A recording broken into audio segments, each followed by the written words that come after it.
Hello class 10 के प्यारे बच्चों। आज मैं शुरू करूंगा आप लोगों का सेंट्रल आइडिया। ठीक है ना। फर्स्ट फ्लाइट क्लास 10 है, डस्ट ऑफ स्नो का सेंट्रल आइडिया शुरू करेंगे, जो कि इससे पहले हमने ए लेटर टू गॉड मतलब हमने एक्सप्लेनेशन यानी पूरा चैप्टर एक्सप्लेनेशन कर दिया है। शॉर्ट आंसर हो गया है और लॉन्ग आंसर भी उसका हो चुका है। मैं आप लोगों को बता दूं कि क्लास 9, 10, 11 और 12 का पूरा यूपी बोर्ड और सीबीएसई बोर्ड का ग्रामर और लिटरेचर इसी चैनल पे प्रोवाइड किया जाएगा। तो आप लोग को मैं बता दूं कि इस चैनल को आप लोग सब्सक्राइब कर लीजिए, जिससे आप सबको बेनिफिट हो सके। और फ्री ऑफ कॉस्ट आप सबको इस चैनल पर पूरा का पूरा वीडियो आप सबको प्रोवाइड किया जाएगा। अगर आप लोगों ने इसका ए लेटर टू गॉड नहीं देखे हैं, शॉर्ट आंसर नहीं लिखे हैं, लॉन्ग आंसर नहीं लिखे हैं, तो आप लोग उसको देख करके लिख लीजिए। और इसका हिंदी एक्सप्लेनेशन नहीं देखे हैं डस्ट ऑफ स्नो का, तो वो भी आप लोग इसको देख लीजिए। ठीक है ना। और क्लास 12 वाले बच्चे, अगर क्लास 12 वाले बच्चे भी हैं, तो फर्स्ट लेसन हमने लास्ट लेसन शुरू कर दिया है। फर्स्ट जो है प्रोज का पहला ही उसमें लास्ट लेसन है, वो हमने पढ़ा दिया है। उसका शॉर्ट आंसर डालना बाकी है, आप लोग उसको देख लीजिए। उसके बाद कल इसको शॉर्ट आंसर भी आप लोग को मिल जाएगा। और क्लास 9 वाले भी उसी तरह से अपना देख लीजिए। ठीक है ना। ये भी फर्स्ट लेसन बता दिया गया है, क्वेश्चन आंसर करा दिया गया है। तो आप लोग भी क्लास 9 का देख लीजिएगा और इस चैनल को सब्सक्राइब कीजिए और बच्चों में शेयर कीजिए, जिससे कि फ्री में सबको लाभ हो सके। तो आइए देखते हैं first flight class 10 dust of snow UP board English central idea. YouTube का नाम है Aamir classes by Aamir sir. ठीक है ना।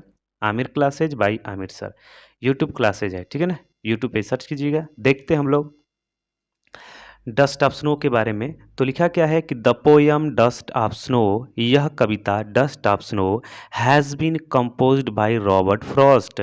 यह रॉबर्ट फ्रॉस्ट के द्वारा कंपोज किया गया है, लिखा गया है। द पोयम एक्सप्रेस, यह कविता व्यक्त करता है द इम्पोर्टेंस। इम्पोर्टेंस का मतलब क्या होता है? इम्पोर्टेंस को व्यक्त करता है ऑफ स्मॉल थिंग्स, छोटी छोटी चीज़ों की इम्पोर्टेंस के महत्व के बारे में बताता है। इन चेंजिंग वंस एटीट्यूड, और इसके एटीट्यूड को बारे में बताता है।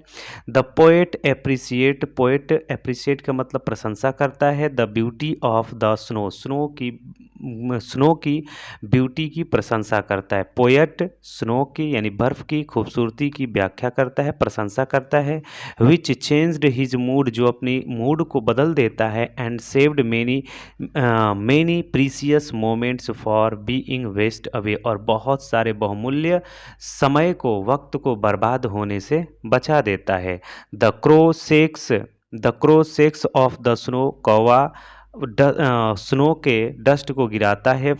Dust from the hemlock tree, hemlock tree से कौवा, हेमलॉक ट्री से कौवा बर्फ़ के कण को गिरा देता है हिला करके, यानी कि सूख करके हिला के गिरा देता है, यानी गिर जाता है।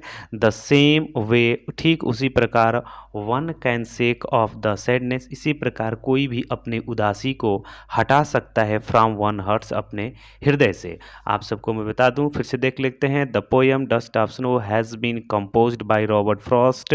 The poem expresses the importance of small things in changing one's attitude. The poet appreciates the beauty of the snow, which changed his mood and saved many precious moments from being wasted away.